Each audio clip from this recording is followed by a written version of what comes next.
Hey, Gordon. Thanks for being on the show. Hi, Paul. Thanks for having me. I really appreciate this because I've been subscribing to, just like what we talked about earlier, I've been subscribing to your email list for at least a year now, probably two. And Ah, it's been really helpful for me. It really pushed me to just go ahead and do the podcast because it you're one of my many victims. Okay, cool. Thank you. I don't know if it's a victim, but maybe yeah. So so before we start, I would love you to tell the listeners and the viewers something about yourself that they probably wouldn't know. Well, one of them is that when I was little, I had red hair, big head of red curly hair.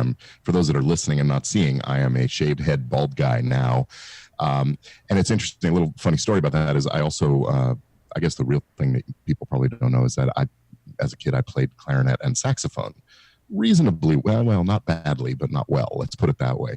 And when I was growing up, there was a book called Gordon and the Glockenspiel, and it was about about a kid who had this curly head of red hair and was trying to pick what musical instrument to play. And there's it's this hand children's book illustrated with pictures of this redheaded kid playing the clarinet and the saxophone, and he ends up picking the glockenspiel. But anyway, so that's my funny little story about my musical career. Hey, that's cool. I don't know if you've ever looked into this is probably going to be a weird fact, but I've always been interested in people with red hair and because they're saying that it's one of the rarest kinds Yeah. of yeah, right? So they're saying that it just came from this one island somewhere and they're Oh, probably like all related to each other or something. I don't know if you've looked centuries into of it. inbreeding. I don't know if you've looked into it, but I feel like it's just so weird that it's. Yeah, there's a high concentration of redheads in Scandinavia and northeastern Europe and that kind of stuff, and that is where my family seems to come from. So yeah, Oh, see, it might be true, but probably yeah, not related to each other. But it's just one area. yeah. That's cool. And then when you got into musical instruments, whenever I talk to people and they say that they know how to play an instrument, it always intimidates me because I always feel that people that can do that are like really really smart because I don't have the patience for that. My attention span is so short. I can't. Yeah. So Yeah, no, I was never great at it, but my dad actually played professionally before he went to medical school, and see exactly. cat's stuff like that, right? And so it was in my blood a little bit, but yeah, anyway, That's it's amazing. it's a thing. So I would love to know what your origin story is, like how you got into what you're doing now, and what are you? Do you have anything upcoming in the future? Oh, lots of stuff. Yeah, so as you already know, I'm a theater and entertainment and media lawyer, and I work with lots of folks in those fields, and also online business and folks that are running their whatever their business is online and involving media and intellectual property and those kinds of things. And I got involved and interested in the theater actually as a very young child. At age 5, I was in kindergarten at a K through 12 school in the Boston area, and they brought the kindergarten kids in to watch the dress rehearsal of the high school production of Oliver. And I sat down, and the lights came on, and the curtains opened up, and I was hooked. I was sucked into that environment, and it never let go of me. So I went off to college and studied. Started as a theater major, went into radio, TV, and film, and during that I picked up I guess, an aptitude for the legal and regulatory stuff. So, so here I am doing entertainment, media, intellectual property law. Actually, had an experience in college where a screenplay I had written was misused by someone involved in the school who had access to it, and that got me interested in copyright law. And so, there's the thread. Going to law school and now, as well as practicing in this field, I also teach entertainment and media law. And yeah, I have online courses for online business owners and so on. And recently, I've gotten into um, helping people get out of their own way, coaching and training people on a system of personal effectiveness, an achievement program essentially called Personal Effectiveness Formula. That really exciting. I've helped a few people in the entertainment and media industries, and one's a magician, a couple of producers, a couple of writers, that kind of folk, all take their businesses to the next level. So, talk to me more about that personal effectiveness formula that you have, because it's really like I'm really curious about that. Well, what goes on with a lot of people, especially people in the artistic area who are, have that creative mind. I never remember which is which, left brain or right brain, but the ones with that brain that is the more artistic, they tend to again, broad generalization, but they tend to focus on the art and exclude or neglect the business side of things. And also they tend to focus on go for the shiny object, go for the thing that is going to bring me the gratification, whether it's an audience response or, people saying, ooh, that's neat, or, whatever it is about the work that they've done, the creative work. And let's face it, that's why you go into performance or production kinds of things, is you want to show off a little bit in your creativity.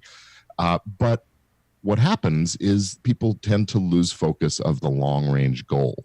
And so my personal effectiveness formula program is really designed to help people figure out who they are and why they want what they want as those long-term goals, and then develop a system and a way of staying on track, staying on point and focused with every action they take being aligned with their purpose, their mission, their values, and taking them another step toward the goal. And what happens is that when you stay focused and you don't get distracted and you don't, go in 1,000 directions, you make progress pretty quickly, and the momentum builds, and each step gets bigger and bigger and bigger until you find yourself achieving your goals faster than you thought was possible. Yeah, I think whenever because with people in the wedding industry, we have seasons, right? So whenever Yeah. it gets to the slow season and then it starts to pick back up, the few times, just like I'm pretty sure everyone else, the few times you need to get into the groove, to have that Yeah. thing, but it with weddings, you can't really experiment or try to like get into the groove while you're actually working, because this is like a one time thing. We can never say like, hey, do that again, or so I feel like having that formula would probably help a lot of people to stay. I guess let me know Yeah. what you think, but yeah, just to stay No, motivated and focused. right. We talk a lot about getting into the zone, as I call it, or the groove that you're talking about. And performers especially have to think about this, because you step out on stage, you don't have time to warm up in front of that audience. Your job is to get out there and be 110% the moment the light comes on, or whatever, in front of the camera or whatever. And I think the same is true for the creative person behind the camera, or who's whatever it is you're doing. You don't want to warm up on the audience's time or on the customer's time. And so finding ways to set up triggers to get you into the mindset and into that zone quickly as you arrive at work, as you arrive at the wedding venue, or maybe even beforehand. And look, I'm an advocate of meditation and mindfulness, and finding gratitude in everything we experience, and those are great techniques to help just get yourself centered and grounded, so that you can hit the ground running as soon as you arrive on location or whatever it is you're doing. I have a confession to make, because I love my clients to death, but Yeah. whenever we get back to back weddings, or Yeah. just sometimes it just drains you, and you forget that, oh crap, they could see me, that I'm like. So I always try to put on Right. this. It's kind of like being in theater, just Yeah. putting on this persona and saying, hey, you kind of like have to exert a certain amount of effort just to just to look like you're normal. Yeah. And yeah. One trick that I advocate in that scenario is when you find yourself getting into that space where you're sort of, maybe not unexcited about the project, but you're running out of steam. You've got an energy drain. A little bit of give yourself 5 minutes, accept how you're feeling, say to yourself, yes, I'm feeling this, and it's okay, but I'm bigger than this. I can do this. And then give yourself a couple of moments to just breathe and chill out, and imagine energy just pouring into you through your pores or something like that. And then, snap out of it and go back to work and do the next wedding, or whatever it is. It's really interesting how you mind over matter. Your body Yeah. can snap back into the zone. And again, getting into the zone, when you're there, time goes by really fast. You're doing work that you care about, and that energizes you, and it's great. Yeah, I've been doing this for 10 years, and I got to be honest, like a day before the shoot at night, I still get nervous and I Mm-hmm. could barely sleep. And whenever I wake up in the morning, I'm a huge advocate of meditation and Yeah. mindfulness. So every morning when I wake up, I put my headphones on, play my meditation yoga Mm-hmm. music, and then I go to the bathroom. Well, But yeah, sure. that's where I meditate, and it always helps me because it my I guess my anxiety and my I've always been like that before, but then like a few years ago I started to get into it, Yeah. and I feel like it really has helped. Yeah, So and that nervousness that you feel is a good sign. It means that you care about the work you're doing and you want to do your best. When you stop feeling nervous and you start just phoning it in, that's when it's time to reevaluate what you're doing. So that's actually you're right, because there was a time where I was like, oh, I could do this tomorrow. It's okay. It's so easy. well, Although confidence is yeah. different from uh, cockiness or just apathy. You know. Okay. Oh, that's good. That's good to know. So, okay, I want to ask you before we get into like the meat of what we're going to talk about. Mhm. I want to ask you, what common mistakes do you see small businesses do when it comes to everything, like organizing and marketing? Yeah, well, I'm going to take it to the common mistake that I see small business owners doing. Small businesses, let's face it, they are their owners. The owners are them in most instances.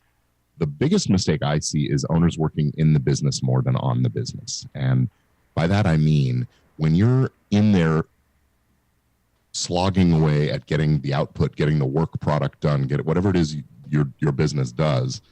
When you're busy getting that stuff, the deliverables done, you may lose track or lose sight of the bigger picture and how this is moving toward your goals. If you want your business to grow, you have to spend time on the things that make your business grow, not just doing good work. Because let's face it, there's always going to be somebody out there, if you're a wedding videographer, somebody else out there who can shoot the wedding. And you could hire that person so you can focus on marketing your business or uh, improving your systems and processes so that things go faster and smoother and easier, and expanding your team and those kinds of things. So work on the business at least as much as you do in the business, and really remind yourself that um, you're the business owner, not an employee of the business, and not to be afraid essentially to staff the business so you can focus on the things that maximize value for you, your goal as the owner. Now, if you love getting out and shooting weddings, then great, go out and shoot weddings.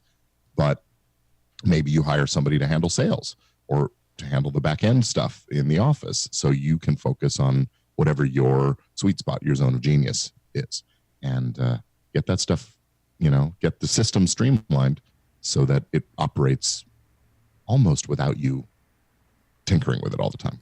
we when we started the business, it's been our constant plan was to have like a bigger team, Yeah. just so we could be at two places at one time, and it's been Mhm. working really well. But you still have those hiccups, and there's still it's the falls are harder Oh yeah. as opposed to when you're by yourself. But I feel like, yeah, delegation is the one thing that me and my wife have learned when it Yeah. comes to running a business. A lot of business owners make the mistake of not hiring and not delegating because they feel like they're not ready, because it's going to slow them down first, I got to train people, I got to show them the ropes, I got to whatever. The fact of it is you're never going to move past the roadblocks until you hire those people. And oftentimes once you do, yes, you slow down first to speed up, but then you find yourself speeding up in a way that you never even imagined was possible. So yeah, another pointer for business owners is don't be afraid to be careful and mindful about it, but don't be afraid to grow your team by hiring some back end support, whatever it is you need, so you're not responsible for getting everything done. So when it comes to hiring, I'm gonna go a little bit off track, Yeah. but when it comes to hiring, I feel like the one thing we've discovered was it's so hard to look for the perfect person to work for you, and not everyone is going to be an A player. Some's going to be a B player or C player. How do you feel about who to hire? Like how businesses should do that? Well, there's a couple things here. One is you do have to train people. If you've developed good systems that make a lot of the processes and tasks that you have to get done a no-brainer. Just follow the checklist, do what you're told, follow the instructions. You don't have to have all A players on your team. Obviously, you want people who care about their work and are going to do their best, but you don't have to have. It doesn't have to be a team of all stars. Let's face it. The stars on a team need support from utility players. Let's call them right. So, same thing goes in business. The other thing is there's a principle in hiring and managing employees is hire slowly and fire fast. So be careful about hiring, but then if someone's not working, get rid of them. Now, there's a flip side to that, and that is, hire somebody, train them, and then expect that they're going to make some mistakes. And those mistakes are part of their training, because let's face it, when someone makes a mistake and you call them in and you say, hey, this is what happened. It was a mistake, they may expect to get fired, but when you keep them on, you say, look, I've just invested the cost of this mistake in your training. Stick around, and I know it's not going to happen again. Then, of course, the implication is if it does continue to happen, then you fire fast. So it's a balancing act. You have to choose people carefully, and don't keep people on the team that are a waste of time, energy, money, and resources. But you do have to invest. Okay, thank you. So the thing is, my main concern is the wedding industry is a really small group. Even though there's like so much work around here, it's still a tight knit group that you can't be. I don't know. I just feel like everyone knows each other, and when you fire people, it just sometimes they don't go into the wedding industry anymore. Some of them stay, and that's just a little tricky for me. But yeah, I think it depends on the level of people that you're hiring. If you're hiring an office assistant, it doesn't matter whether they're good in the industry. The fact of it is they're an office person. If you're hiring a videographer or or maybe an editor or something like that, you definitely want to hire more thoughtfully so that you know that you're getting somebody who's going to be on the team and be able to manage and things. But you're also training your competition, because these people don't stick around for forever and they go out on their own eventually. So you have to accept that it's part of the territory. And look, as long as you go in with the mindset that there's enough out there in the ocean, enough fish in the sea for everybody, you're going to be fine. I always have this idea that everyone that goes through the company is we're training people to be leaders. So whenever they leave, we're like, the best of luck to you. Or whenever we part ways and we feel like it's going to be better for them, then we always try to support people, which is it's hard to do, but you always try to wish them the best and make sure it's from the heart. Right. So okay, now that we've got that out of the way, that people know what the mistakes are, I really wanted to talk to you about this, because I've just like what you said earlier, I got this email a year ago and I really wanted to attend this webinar, but I couldn't. So I know that you're going to relaunch it, but if we could get into it a little bit, let's talk about the 7 success strategies of top performers in the creative business. Well, as you said, the last time I did this webinar was, I think, August of, no, it's a little later than that, September of 2018. Not so too it's bad been a while. Okay. Yeah. It's a webinar program that I created called 7 Success Strategies of Top Performing Creative Business People. And you're putting me a little on the spot because I haven't looked at the content of that webinar in all these months. But the basic things that you need to remember is having a vision and a clarity about who you are and why you're going where you're going. And then that mindfulness and gratitude, the things we've already talked about today. These are all some of the strategies. Getting good help, getting coaching if you need coaching, if you need a personal, look, let's face it, if you're going to go to the Olympics, you're going to have a coach and a personal trainer, and the same should be true in any venture that you go into. You put in the time and the effort, but having outsiders helping you is not something to be timid about. Uh, all the biggest successes, look, you think about sports athletes, right?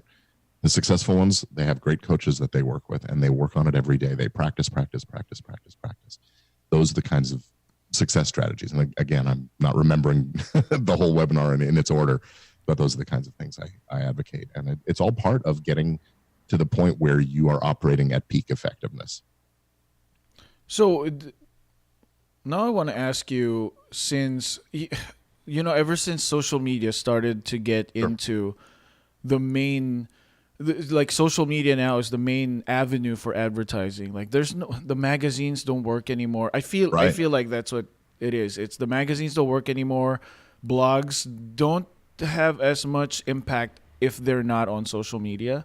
So how do you feel about businesses who are skipping social media? Like what? How do you feel about that when they're like trying to just stick to what they have right now? Well, I think that there are some businesses where social media just isn't the right tool for reaching your audience. If you are, a doctor who specializes in geriatrics and old people who, may not use the internet, and even that is changing. But, if your ideal client is in their 80s, they aren't thinking about what to tweet and how to use Instagram and reading Facebook.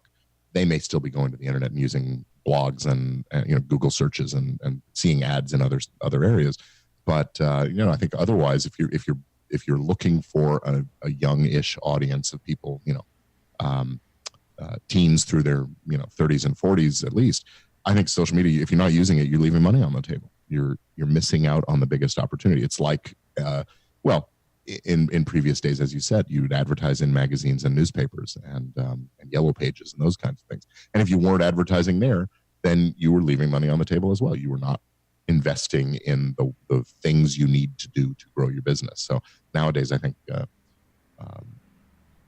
targeted social media, and one of the great things about advertising on social media, and also just using social media organically, is you can really target your audience. The interest in the stuff you talk about will define your audience, and then when you hit them with a marketing message, it's going to people who care. If you advertise on television, you're sending your message to millions and millions of people, a very small fraction of whom might be interested in what you're selling.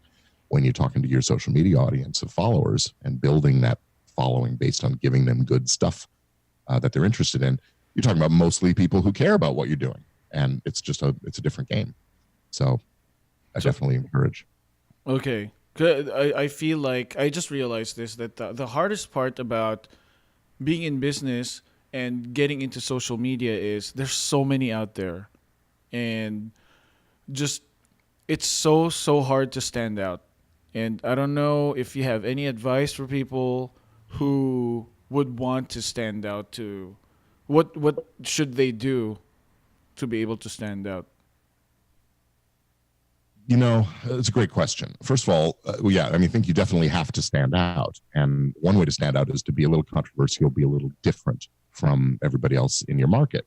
But also, I think narrowing and defining your market really narrowly. So if you're great at certain kinds of weddings or certain kinds of events, then say so and own it. You don't want to be the wedding videographer for every wedding everywhere. You want to be the one who specializes in same-sex marriages of people in their 80s, whatever it is. Being that narrow allows you to really own a market space, a segment of market, and be the big fish in a very small pond. So you're essentially defining the size of your pond first, and then owning it and being a big fish. And you can have multiple ponds that you market in, to torture this metaphor a little further, and just again, be a little controversial, a little different, shocking, whatever it is, and get attention that way. But also, paid advertising, targeted marketing in that area allows you, look, if you know that you can spend a certain number of dollars in order to get a client and still remain profitable, then spend those dollars as much as possible and get as many clients.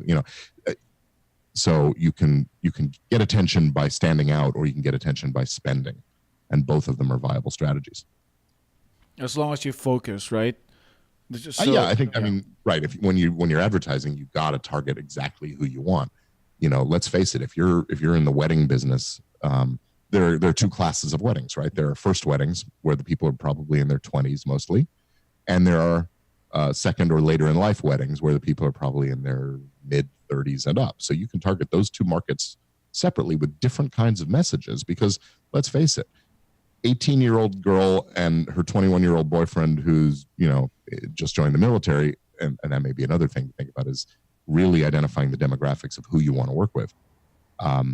They're interested in a very different set of things. They want it to be beautiful, and they want a really high quality video and all that, but they also want to have a great fun time with the wedding and their friends and really showcase the party, those kinds of things. Whereas maybe an older couple might be more interested in really showcasing the depth and strength of the love between them, and maybe the blending of families and those kinds of things. And so, a videographer who promotes their business, or anybody in the wedding business who sort of is good at incorporating those elements, can market that to them. And so different messages.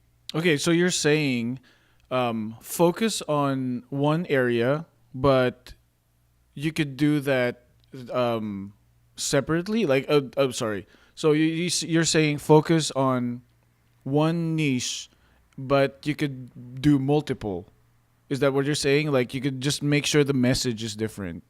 Well, again, if you have to know what you're good at and what you really like doing. So if you like those younger couple weddings, which frankly the budgets might be lower for the younger couple than I don't know. You'd have to do your analysis. It's usually lower. Yeah. So you've got a lower budget for the wedding there. So you're going to do a different kind of service and a different level of of whatever, and maybe fewer shots and whatever else it is. If you figure out that that's where your sweet spot is, then focus on that. But if you also do a great job with those blended family middle of life wedding scenarios, then you owe it to yourself to market in that space too. The making of the video is not that different of a process, as long as you have the eye for it and the creativity to create the kind of thing that the customer wants. And in your business, you may have some guys that do great with the younger weddings and some that do better with the older weddings. And so knowing, how to fill both of their calendars is great. So, okay. Yeah, you can have multiple niches, I guess, but I'm saying don't try to market to everybody with everything, because what will happen is nobody will hear you talking specifically to them. The customer or the prospect needs to think you're speaking directly at them. Okay. You have to be relatable, is what you're saying. Okay. Yeah, that too. Yeah. So, okay, I'm just trying to think of what we've been doing. And I think that what we've been doing is we just show all of our couples, because I feel like we've attracted the right clients for us. Mm-hmm. And we just show everyone, because we have the same attitude the same character as our couples, and it doesn't matter if they're like a blended family or they're young. Yeah. I'm just happy that all of our couples are the same. Right. Well, and that's great. I'm not saying you should necessarily not showcase the ones that don't fit right inside the box, but when you decide to run ads, I'm just saying, run a different ad to the older crowd than to the younger crowd. If the ad is promoting, I don't know, the party aspect of things, or the youthfulness, and frankly, you're aiming for a different audience there. But then you can bring everybody back to the same homepage on the web, which is your sales page. If you want a wedding, you're going to get this, and this, or whatever it is. But you want to, the purpose of the advertising is to catch their attention and say, yes, this is the right lead for me to follow, the right avenue for me to go down. Okay, this is great. I love it. So, okay, Now let's go back to your program because I've always wondered whenever people have programs or workshops like Yeah. these, is what is the one thing that your program did to one of your clients that you didn't expect? Is there anything like that? Do you have a story about that? A couple of them. One of them is, well, in a couple of different instances, I've had clients of mine who I worked with in the coaching and in the program who came in wanting to get a job or a better job or more jobs. And in a couple of these instances, what they ended up doing was making their own job, starting their own business, or essentially owning that they are able to have their own business and coming at their creative work. One's a magician, one is a screenwriter who then decided to produce some of her own material, and one is a podcaster actually who started her own podcast network once she figured out her niche and was able to find more people to fill that, and built a business around it. Um, yeah, taking people in a direction they didn't originally think they wanted to go, but then when we start exploring really what's your purpose, what's your mission, why are you doing this, then they start to look at it from all angles and see, oh well, here's an opportunity that will give me a different kind of control over my life and let me have some flexibility and freedom and maybe be more fulfilling. So life isn't worth living if you're just doing it to make a paycheck so you can go home and sit and watch the tube. If it's not fulfilling, there are other opportunities, other ways to make things happen. So yeah, I love to help people sort of realize their potential, and sometimes it's not what they think it is. Yeah, I love it when you like me. I don't do it professionally. Like whenever I give advice, I always tell them take it with a grain of salt. But then when you find out that it unlocks their potential, I feel so happy instead of like, oh no, Yeah. not It's threatening. interesting. I don't give advice either. Well, as a lawyer, I give advice, but when I'm doing my work with these clients in this personal effectiveness program, I view my role as to hold up either mirrors so that people see what the outside world is seeing of them or what they're supposed to see, or windows, opportunities, and let them help guide them, I guess. But really, it's about let me get you out of your own way so you can make the choices that are going to take you in the direction that you need to go. And if I'm telling you should do this, well, first of all, people don't listen as well to that as when they hear themselves say, "Oh, I should do that." It's a different experience, and they own it differently. Okay. Oh man, that's so good. Okay. That's great. Like holding up a mirror and opening windows, Yeah. showing them when the windows Yeah, let's face it. perfect. Back to the athletics metaphor. A coach will show you how to do the exercise, or how to change the thing, or point out a flaw in your golf swing, for example, something like that. But ultimately, it comes down to the athlete practicing the right way. And so all we do as coaches is show you where there's an opportunity for improvement. Yeah. So And you're just unlocking the it is potential. yeah, it's up to the client or the customer to step up and do the work. Okay. So my question now for you is because we've been trying to get into coaching as well, or Yeah. mentorship, or whatever it is, and I always think that, oh man, our market that we think is gonna pay, I don't think they're gonna pay us. What what do you think about that? Because I always have this thing where I don't think they're gonna pay us the amount of money that we want to get paid for, because we have like so much information that we have that we can help them, but I don't think they're gonna be able to. Is it just me because I'm a cheapskate?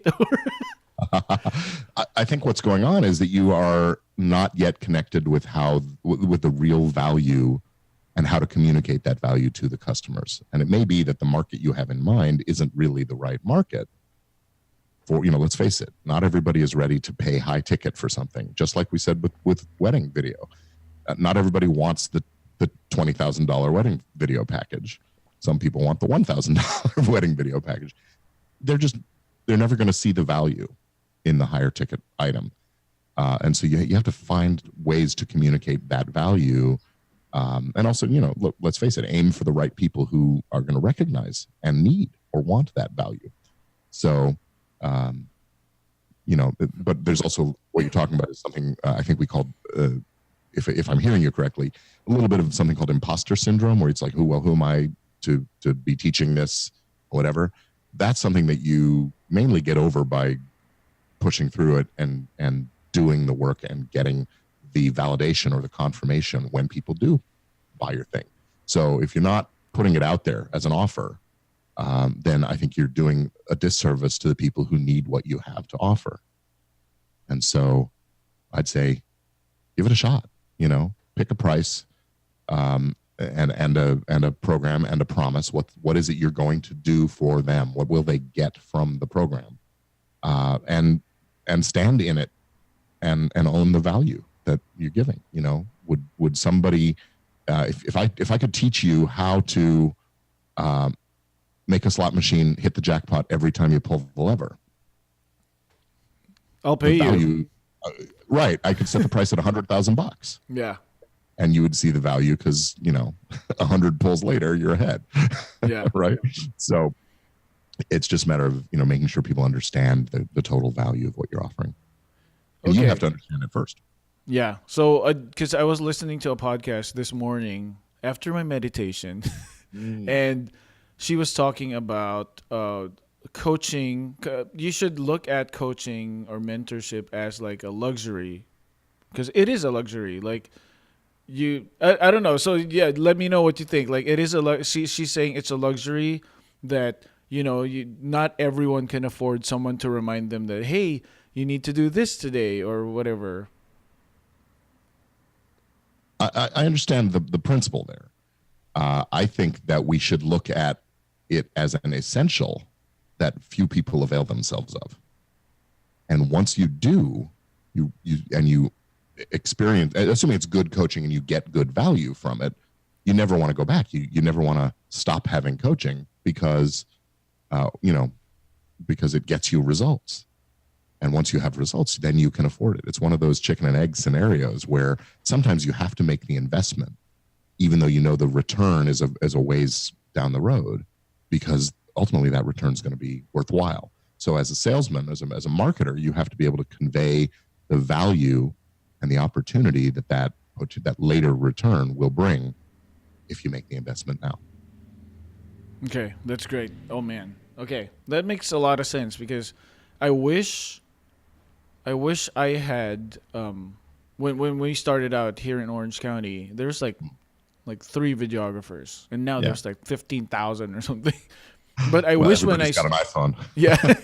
So I wish when we started out, I wish I had a mentor that I could just pay, and just, hey, save me 7, 8 years of trying to figure out what you need to do. And I wish we had that. To be honest, I'd pay you top dollar for that. But here we are, and now I feel like I have so much information that I could give to people that we're ready. It's just like you're right. It's like an imposter syndrome. Like, are we hitting all the requirements of people whenever they're gonna pay us? So, yeah, I feel like we are ready for that. Yeah, and look, and there are different kinds of levels of service that you can provide, or levels of content that you can provide to somebody. Coaching might be sort of high up on the pyramid of people pay more for coaches, but there may be maybe you build a course, or you write a book, or you create just a blog or a podcast to teach people more about how to do the basics so that they can take themselves up to the level where they can afford the next thing on your offering. You start with the well level liquor and you build yourself up to top shelf. Yeah. As long as you drink. Terrible metaphor. No, don't drink. Okay. So now I want to ask you, for people who, because the wedding industry, we're all small businesses, and most of the people are doing this freelance, and they have a day job and they work on the weekends. What's the best advice you could give to someone who is 50-50 on going all in on the business, like full time? Great question. Hard question. As somebody who's 50-50 in the coaching and product space, as well as my law practice, I recognize how hard it is to give up a a steady paying, earning, an income for something that's sort of more speculative. But you eventually you have to decide, okay, I trust myself. I know I'm able to make a go of this business, and you sort of have to take that leap. Um, they say leap and the net will appear. Uh, that said, if you're still in a growing, building, learning phase and you haven't developed systems and processes that make it sort of automatic so you can be the person who works on the business that we talked about before, maybe you're not quite ready to make the leap. The stability of having that paycheck could be, what you need just to sort of be able to confidently grow the business slowly at its own pace. What I'll say is that it doesn't always have to be an all or nothing leap into no job at all. Depending on your work, of course, you might be able to switch to a 4-day a week, 10-hour schedule, or maybe just 4 days of 8 hours. So you reduce your workload and open up some time another day of the week for your other business, and you sort of gradually move into it. Be flexible, be creative about how you do things. Maybe the other thing is you work half days, so you go down to a part-time job, and then focus on your other business on a more intensive level. It doesn't have to be all or nothing, and it doesn't have to look. If you're not deciding, that's a decision as well. If you're just hanging out doing both because, well, it's easy and I don't have to pull my hair out deciding whether to quit, then you've decided not to decide. And you just have to get to a point where you're ready to make that commitment. Owning your own business is very challenging. Let's be honest about it. But it's also extraordinarily rewarding. You're in control of your destiny, and you're building something that you can either sell or hand off to your children, or that can bring you a passive income when you're ready to retire. If you still own the business, you just put employees in to do the work, you got profits coming in. So there's a lot of value to that, and better to be the owner than the worker bee in my view. Okay, high risk, high reward, right? Yeah, definitely. So, for those who are still in limbo, not going all full time, Yep. what? Because having a business, you have to go through all these legal stuff. If you don't have a business and you're running a business, how do they stay? Just like a brief, since this is your forte, Yeah. what advice can you give them to stay legal and safe, protected? Okay. Well, the good news is you don't have to start a corporation or a limited liability company or anything like that. The one thing is, if you're working with other co-owners, then you automatically have formed a partnership, and so there may be reasons why it's better to have the limited liability company or corporation, just so that you have clarity about who owns what and how you divide things and those kinds of things. But to be a solo business owner, you don't have to form an entity. You don't have to do anything. It's a good idea to open a bank account for the business, so you keep your personal and your business things separate, and you run all your expenses through the business account so that it's easy to track and so on. But really, lots of people own their own businesses and don't ever form a corporation or an LLC.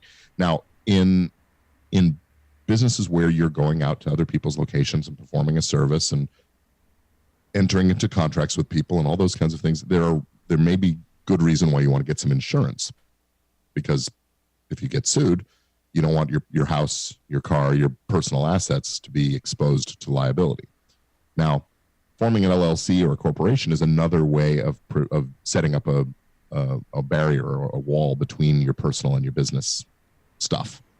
And so it is a good idea, but make sure your business is generating some revenue before you do that, because there's an expense associated with starting the company, and there's the annual operating expense, not to mention taxes, that the company pays. Here in California, every company pays a minimum of $800 in annual franchise tax.